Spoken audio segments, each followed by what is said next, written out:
Hey guys.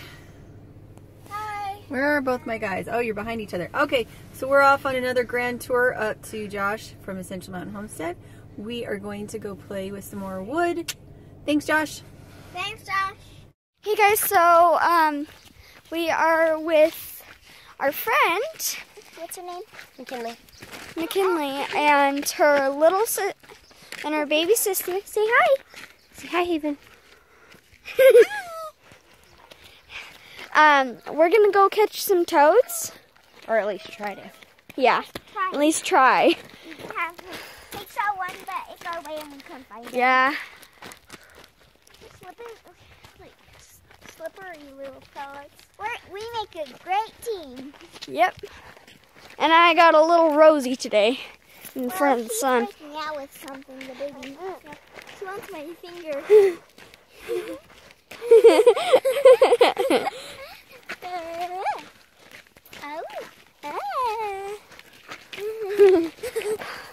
Okay, we're almost to the stream. Something throughout. So this is where they usually find frogs or toads. He's the man. Oh no, that's Sai. He's nice. Or Smitty. He's nice. Okay.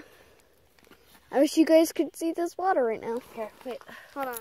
So, we're at the watering hole where there's usually toads.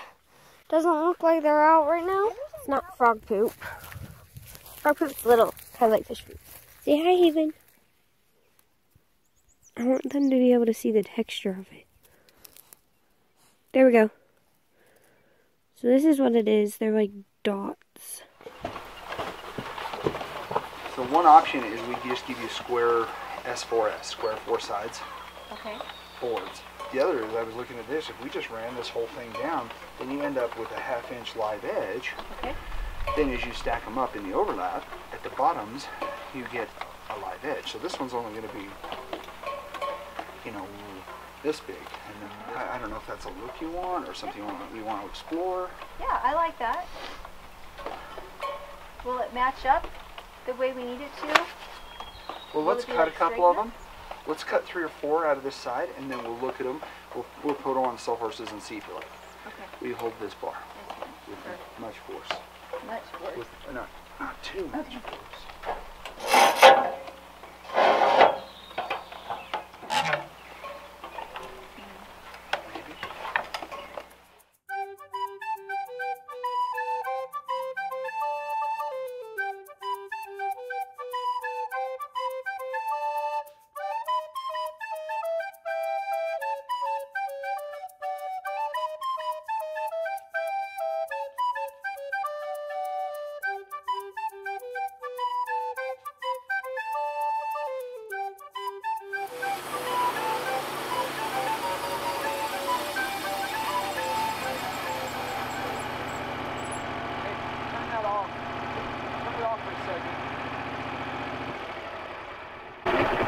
So one thing, see, we're kind of stacking up, and I think as we get down into cleaner edges, but see the bark is going to come off, and you're going to be left with this live edge.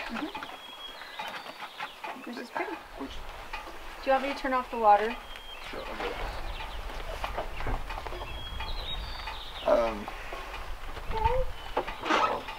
now, my concern is that where these butt, where you have to cut them, or bevel it, so if they do, if you're butting like this and they pull apart, you see the gap. Right.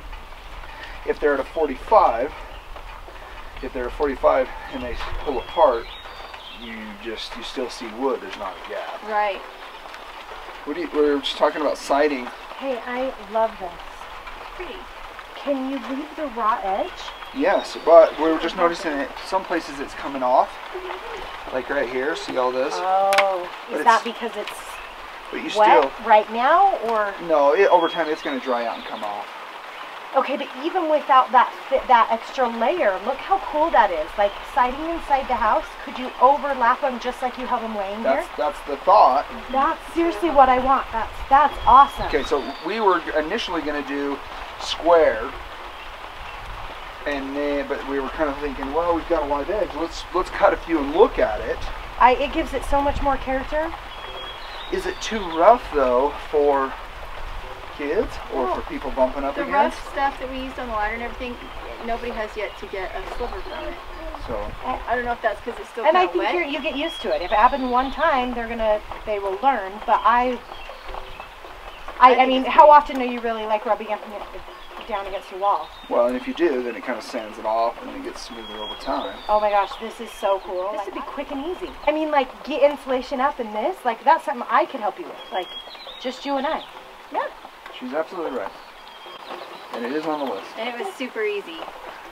Oh my gosh, this is exciting. So your chop saw, it's light, it's easy to handle. Okay. The thing is, you just want to be aware that you want to probably cut the ends off to get rid of the checking and drying and get yourself a square edge for the next one. Okay.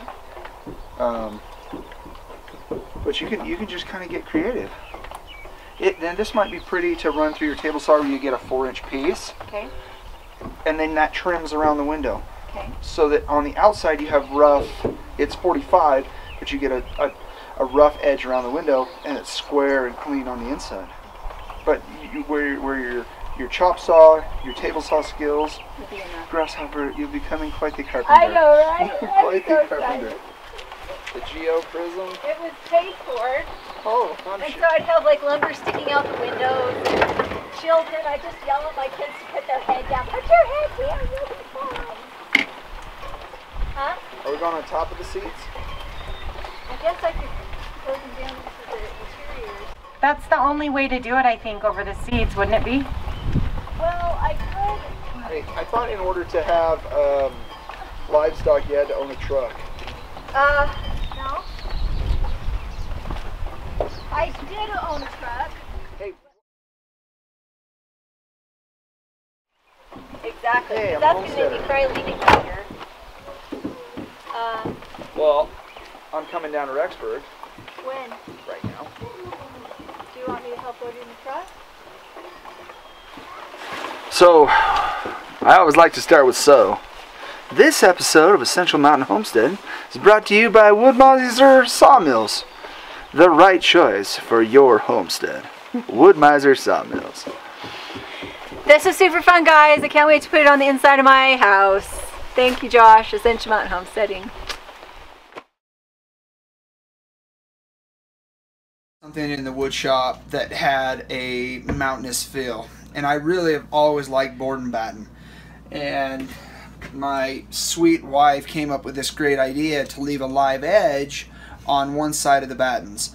It's unique, it's different. I was really excited about it when she suggested it.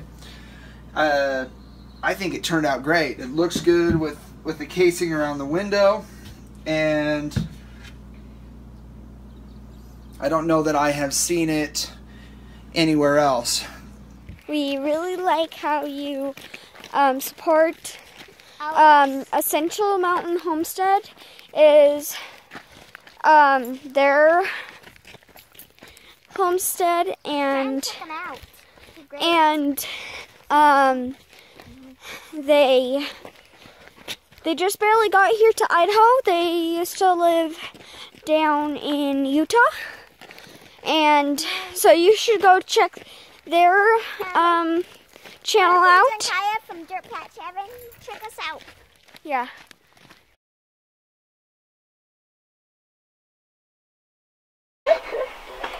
Why is he telling me about the tractor having a leaky pipe? Is that what he said? Yeah, he's like, there's a leaky pipe over here. I'm like, oh. We all get it now. We've all seen it 800 times. I got that leak fixed. Next time, shout louder. Well, take your earplugs and your hat off. Hey, how about, could you be professional? I was in there staring at you like, what is he doing? Fixing a leak. Yeah, I say we just keep cutting.